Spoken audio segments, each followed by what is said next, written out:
Welcome to Following on India. I'm Neil Manthorp alongside Chetan Narula to review day two of the first test match between India and South Africa at Eden Gardens. And if we'd had another half an hour, we might have been reviewing the match. Just before, there's a lot to talk about, Chetan. But for those who aren't up to date with what happened, South Africa fought back valiantly with the ball. I was predicting a first innings lead of 100 after day one for India, but it was in fact just 30 as India were bowled out for 189. Shubman Gill, the captain, having to retire hurt, having ricked his neck playing a slog sweep third ball. A lead of just 30. South Africa had bowled themselves right back into the test match. Or so we thought. But before you knew it, they were 40 for 4, 60 for 5, and closing play on 93 for 7 with a wafer thin lead of just 63 runs. So a 3-day finish is now inevitable. There's a lot of individual performances to talk about. I've made no secret of my admiration over for many years of Ravindra Jadeja. He was absolutely brilliant, joining the 4,000 run, 300 wicket club with a brilliant performance of 4 for 29 today. But I mean, Chetan, the question that everybody will be asking if they haven't seen much of the game themselves is the pitch that bad? I I don't think it's as bad as the scores suggest. It's not a great pitch, but I think that really good players with really good techniques would have been able to make 50. We haven't had a 50 in the whole game. No, we haven't had it, Neil. And yes, it's not as bad as the score suggests, or the fact that we are heading for a day three finish, and it's not day three in the third session. I mean, if we are lucky, it goes to the third session tomorrow. I think it should be over, done and dusted just by lunch, or maybe just beyond lunch. But yes, the scorecard does make it look worse than perhaps it is. However, we do need to accept the fact that the pitch, as we mentioned yesterday, it was not watered 48 hours before the match began. So it has been dry for a few days. And when you have the hard new ball bouncing on the pitch, the indentations there, it's going to get worse and worse, with all the wear and tear. And obviously, we saw on day one when Jasprit Bumrah was bowling, even from the clubhouse end or the pavilion end, uh, batting was tough from that end already. He was getting the ball to, variable bounce, keep low, get up, rise sharply. So a lot was happening from that end already. As Akshay Patel has said today, and a couple of players also said yesterday as well. Um, it's okay to bat from the far end, where just what 3 or 4 wickets have fallen from the far end. Majority of the wickets have come from the clubhouse end. So that one end is really posing questions for the batters. It's almost a minefield from the clubhouse end, and in that situation, you cannot just wait patiently at the wicket. Although, you look at somebody like KL Rahul, who's faced more than 100 deliveries. You look at Temba Bavuma, who's also faced quite a few deliveries. So two batters have really done well with their patience. But a majority of the other batters have had to throw their bats at the ball or try and score quickly. And I think that is the way to go on a minefield pitch like this. When it does become a minefield, that's how you score runs. That's why the game progresses so very quickly. But yes, it's disintegrated rather too quickly for our liking. I mean, yesterday we thought, okay, it's not that bad a pitch. Today also we're saying it's not that bad a pitch, but I think the top surface has disintegrated rather quickly for our liking. What's the reaction been? What was the reaction like in the Indian media after the first day? Was it outright condemnation? Was there opprobrium and criticism for the Eden Park ground staff? Well, it's become par for course, hasn't it, for India to have these kind of pitches for the last few years. So I don't think there was much criticism. Although, like we mentioned yesterday, that there was a bit of expectancy that we are moving away from those kind of pitches, who are just laying out raging turners from ground to ground, from venue to venue. I felt that Indian cricket was ready to move away from that. I do feel that we are still going to try and move away from that, but it could be a gradual process. But we do also have to talk about the fact that all of this is because of the World Test Championship. You want to qualify for the final. Home matches are where you control the conditions. If India is going to South Africa, they are going to make juicy pitches. Go to England, they will make pitches according to Bass ball, which suit their style of play. You come to India, you come to the subcontinent. Even Pakistan is not rolling out highways anymore. They are also laying out pitches which are more conducive to spin. You go to Bangladesh, Sri Lanka, you go anywhere. Everybody wants to win their home test matches because they want those points. They want to move ahead on the World Test Championship table. They want to qualify for the final. For a team like India, not qualifying for the final is a big, big thing. It's almost like compared to an ICC ODI Cricket World Cup, you have to qualify for the final. Whether you win it or lose it, that's a different matter altogether. How you perform in that one-off test match, but you do have to qualify for the final. So in that regard, you need to make sure you want to get points at home, and that is a huge factor in laying out these kind of pitches in home conditions, and not just with Indian cricket. I think that's par for course now everywhere across the world. Okay, we'll talk about South Africa's second innings disintegration in just a moment. Jadeja was absolutely brilliant, I thought. But well, let's have a look at India's first innings, though, because it is a pitch where 20s were worth 40s and 30s were worth 60s. But why was it that they didn't get a bigger lead than 30? I mean, they were 138 for 4 at lunch. I think Gill was obviously a big turning point. Just for those who didn't see it, he slog swept his third ball from Simon Harmer to the deep mid-wicket boundary, and something went in his neck. He ricked his neck. He hit the ball that hard. I was surprised he didn't come back. I mean, I know it's too early to have any feedback from the Indian dressing No, room we've on already the had. extent, and how serious is it? So he's had a neck spasm and he's still being monitored. He was, when they announced it just, I think, before tea, he was not going to bat in this innings. Whether he is going to bat in the second innings or not, that is still under consideration because he's still being monitored. The fact that he did not take the field just goes to show that it might be a bit serious. And even if it's not serious, if the lead is not too much and if they can make do without him batting, I don't think they're going to risk him because it's a very important season coming up. So yeah, he was never going to bat again in the first innings. That much they announced even before tea. KL Rahul, you mentioned there. I mean, Yeah, he faced 119 balls, top score of 39. I think that he was proof, wasn't he? That, yeah, real application and technique, the knowledge of how to play spin in yeah, these conditions. I mean, you need to get your hands out of the way. You look at Tony de Zorzi's dismissal for South Africa. It was just a lack of knowledge, lack of yeah. experience. I mean, you're gloving it onto his hip to the short leg. But Simon Harmer took 4 for 30. He's a prolific wicket taker. He's a very fine spin bowler, as is Keshav Yeah. Maharaj. But Marco Jansen actually shared 7 wickets. He took 3. Was it? I mean, how much was it profligate batting from India, or how much was it good bowling? I think it was a combination of two. First, we'll talk about the batting bit. Rishabh Pant showed one way to bat against, the spin of Keshav Maharaj or Simon Harmer for that matter. I think that's 27 off 24 balls, 2 fours, and 2 sixes. That's exactly what we expected. It's what we predicted yesterday.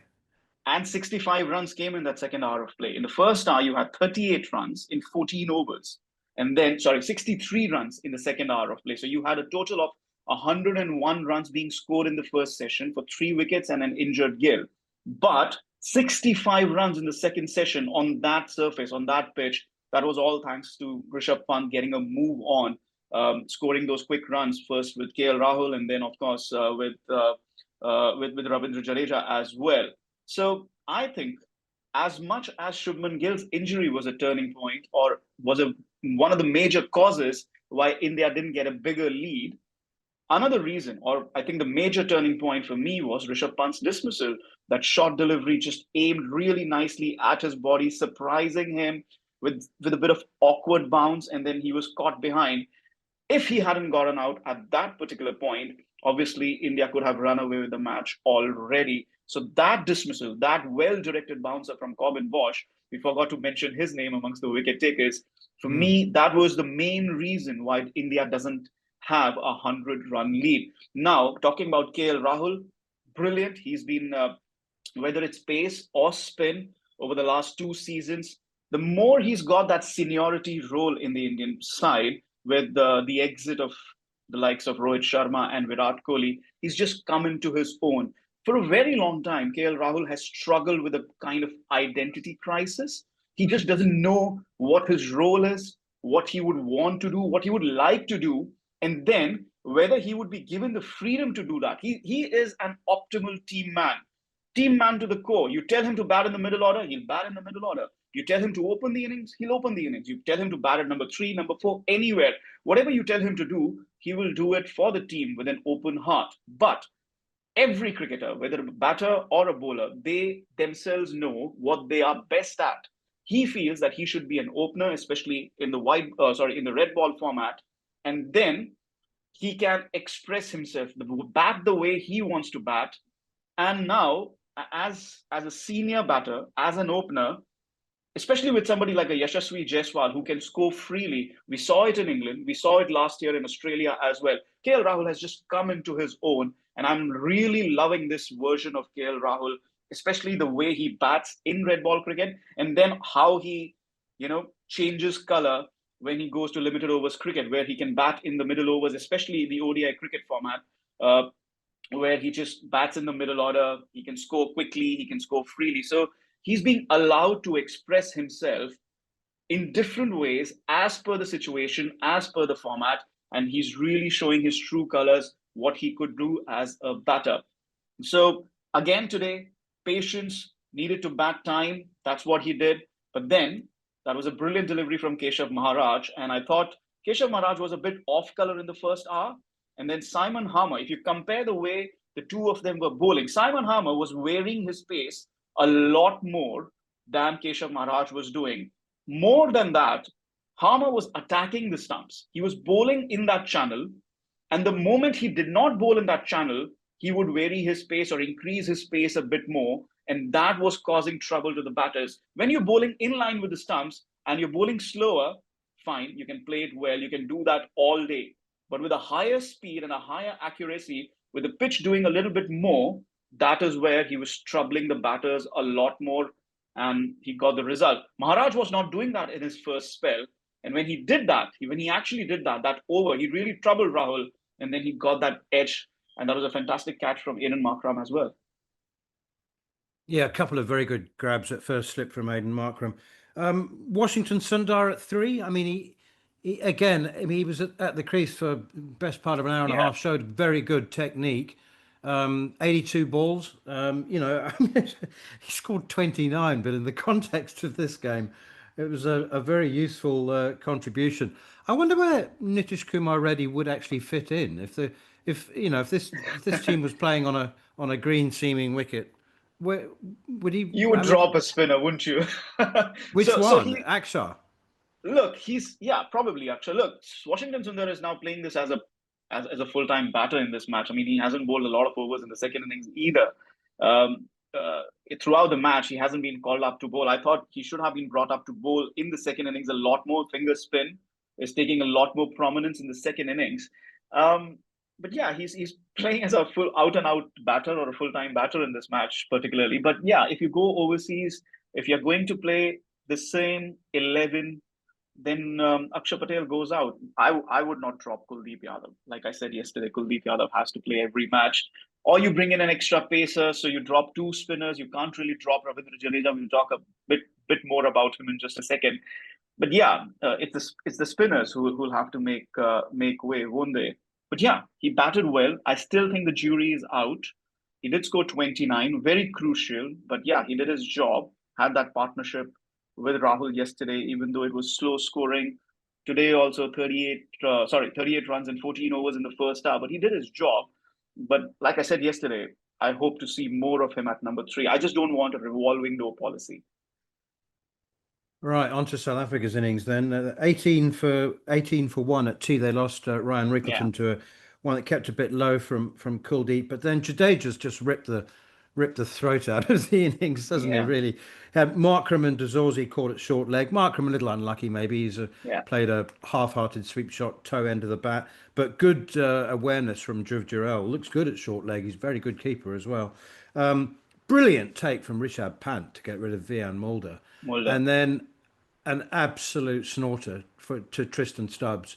who is again sort of shotless in a much shorter innings. But I reckon that one's pitched middle and hit the top of off. Stubbs Just Stubbs looked so utterly bewildered, didn't he?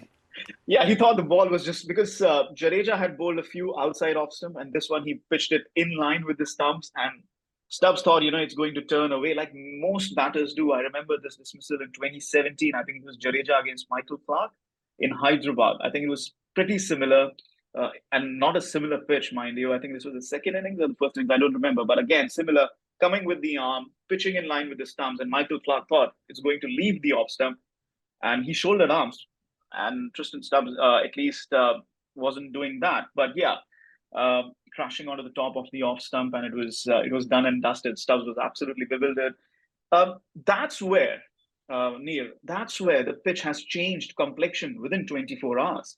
Yesterday, in the first innings when South Africa were batting, um, Akshar Patel had come on in the seventh over, and finger spin was not getting that sort of purchase. He was bowling from the far end, but finger spin was not getting that purchase. It was Kuldeep Yadav who was a little more effective.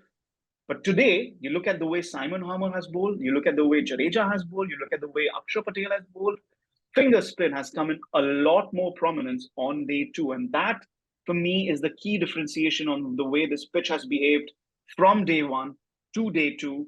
And yeah, and that is why batting, especially from the clubhouse end, has been so tough. And again, as we mentioned earlier, on such a track, you just have to go for your shots. You just have to score a few runs. Perhaps Tristan Stubbs should have tried doing. I know Viren tried to do that. Horrific shot, but he at least tried to do that. Then Marco Jansen tried to do that. So a few more shots like that with Temba Bavuma stable, they could cross 100, maybe 100 could be challenging on this pitch. But again, going back to Ravindra Jadeja, do you want to get a word in on the way South Africa batted? I like your opinion as well. Well, yeah, I mean, Kyle Verreynne, the keeper. Look, there was Dale Steyn was on commentary, and he was saying, "Why, oh, why?" And there was some very glum looks on the faces of the South African coaching staff. Ashwell Yeah, Prince, the batting coach, and Shukri Conrad. I mean, it just look. There are ways to attack. I mean, yeah, just as we talk about defensive technique, there's attacking technique. yeah, And the slog sweep is an entirely legitimate attacking weapon, but that was a slog hoik. That was just a slog, actually. yeah, yeah, He lost his shape completely. yeah, But let's not, focus on him alone.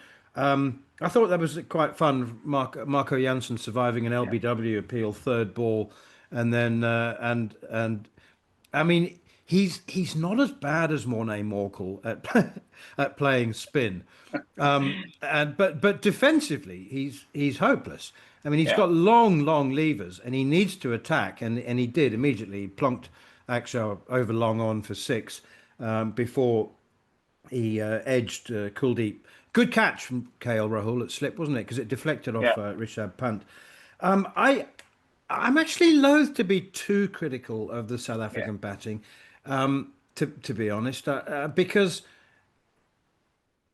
I just don't think that they've had enough experience, and I don't think they No, really knew what how to play, how to defend. Bavuma apart.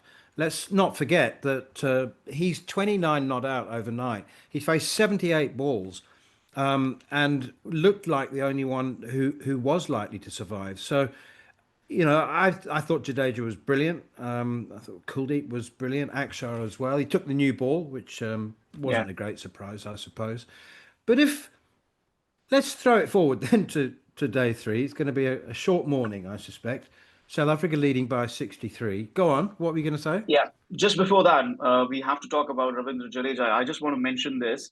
I Hmm. remember, now he has this double of 4,000 runs and 300 test wickets. And he joins who? Kapil Dev, Ian Botham, and Daniel Vittori. Prestigious names, very select group. I remember when he was very new to international cricket, and I think 2012 Nagpur test match where MS Dhoni obviously was the skipper. India lost that series to England 2-1. And we mentioned India played four spinners on that pitch. It was a must-win test match. I asked MS Dhoni this question: how do you see Jadeja coming through? Very new to international cricket, I think. And he said, you know what, he's got those two hundreds in first class cricket, but let's not talk about them. Give him some time, give him time to come to terms with international cricket, develop his batting skills a lot more, because the pitches that he's going to encounter all over the world are going to be very, very different than what he's used to playing for Saurashtra. And now we are sitting in 2025. This guy has 4,000 test runs, number one test all rounder, and he's been there, done that, every part of the world. What a star cricketer he has been for Indian cricket.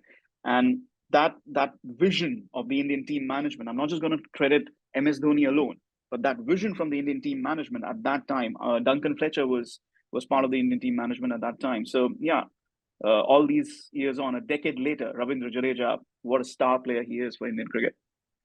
And runs and wickets, one thing. At the age of 37, would you still have him in your top 5 cover Wow. fielders in world cricket?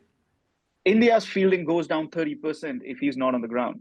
Yeah. 30%. Absolutely. He is phenomenal with the field. And, it's absolutely brilliant. And that for me has been the biggest contribution he has made in terms of, how he uplifts not just the fielding morale, but the fielding quality. Like I mentioned, 30%, I would say India's fielding goes down if he's not there at cover or backward point. Backward point is his area as well. And while we are talking, he's just been traded from Chennai Super Kings back to Rajasthan Royals. The 2010 auction has been reversed. He's back to Rajasthan Royals, where it all began for him, the superstar, as the great Shane Warne had termed him. So I think he's going to be leading Rajasthan Royals. I'm not sure, but yeah, that's a superb trade, even at 37. He looked a little off colour on the beginning of the tour of England. He had a Yeah, very quiet first Test match. yeah, I think he was injured because he was fielding it. He was fielding on the third boundary. He wasn't in the game. His bowling lacked bite and conviction. I mean, he made a lot of runs, yeah. but wow, he just the zest is back, and he looks as good as he ever has, to my eye. And to be honest, Neil, look at the way India are thinking about Washington Sundar as a batter who bowls, and I think that's going to be very, very intriguing when India goes and plays overseas cricket. Are you going to use Washington Sundar like that? And I always felt that you need to use Ravindra Jadeja as a batter who could bowl a bit in overseas conditions. There's your all-rounder, and then play Ravichandran Ashwin as your out and out spin bowler in overseas conditions, whether you're in England or South Africa or Australia or New Zealand, West Indies, anywhere outside of India, you play both of them. But Jadeja as a batter who could bowl a bit, and Ashwin as an out and out spinner. But Indian team management over the years was always muddled. They were always thinking about playing one or the other. It didn't really work out too well in the one match that they played them together. That was the World Test Championship final. But I think they should have played a lot more together overseas than they did. Ashwin and Jadeja. It was a crucial thing missed by Virat Kohli and whoever were the other captains over that particular period of time. Okay, let's roll it forward then as we wrap up. Um, South Africa need 90. If we take 150 as the minimum to Mhm. give them a chance of victory, maybe 140, but they need another 90. Bavuma's on Yeah. 29. Corbin Bosch will resume with him. He's got a test 100. In fact, that's his only 100 Yeah. in any form of cricket, from under 12s upwards. I don't think he's going to score too many runs. In South Africa's favour, 10 and 11 are the two spinners, and spinners who can bat tend to play spin better than Yeah. other bowlers and sometimes even frontline batsmen. So, like Bavuma, if they need 90 to get to a target of 150, Bavuma needs to make 70. He needs to make another 40. Harmer and Maharaj chip in with 20s each, maybe a couple of sixes from Corbin Bosch. All I'm saying is not that it's likely, but it's not impossible. Do you It think sound 150 is the minimum? it sounded like your Christmas wish list, to be honest. Sounds like I'm hallucinating, actually. I'll keep it to the Christmas wish list. Look, I think it's going to be tough. it's not impossible. Nothing is impossible, cricket or sport for that matter. Nothing is impossible. And also, depending on how the roller action goes for the first hour, today also in the first hour, nothing much was happening when we had those 38 runs in 14 overs. And then after the drinks break, things starting to happen, um, even though 65 runs were scored. So, yeah, somebody has to go out and hit a few more boundaries. Maybe Bavuma, maybe Bosch. I think another 50 runs here. Let's scale down a bit. Another 50 runs here. I think 100 could be challenging, especially if Gill doesn't come out to bat, especially if you get a couple of quick wickets. Rishabh Pant is going to be key for India. So 100, 120, it'll be very, very interesting. But I don't think this is going into third session tomorrow. Okay, well, if the pitch deteriorated by 30 to 40% between days 1 and 2, if it does so again between days 2 and 3, 2 and 3. I really gonna have to go and do a self-applied drugs test here, because I just cannot believe that I'm saying that I can't agree with you that 120 is defendable, and yet this could be one of the Yeah. weirdest test matches of all time, couldn't it? I mean, if it Yep. if Yep. it suddenly becomes unplayable, if it's shooting Yeah. along the ground, then I suppose 120. Well, we shall find out. See, yeah, we shall see. 120 is not going to be easy. Even Akshay Patel said, if we can keep them to 120, it'll be chaseable. But then you get those 2, 3 wickets quickly. 120 suddenly starts looking like 180. So anything can happen. And let's hope we're just discussing interesting things tomorrow and not just a tame finish at lunch. Indeed, so you've been listening to Following on India with me, Neil Manthorp, and Chetan Narula. And do join us again tomorrow for the conclusion to the first Test match at Eden Gardens.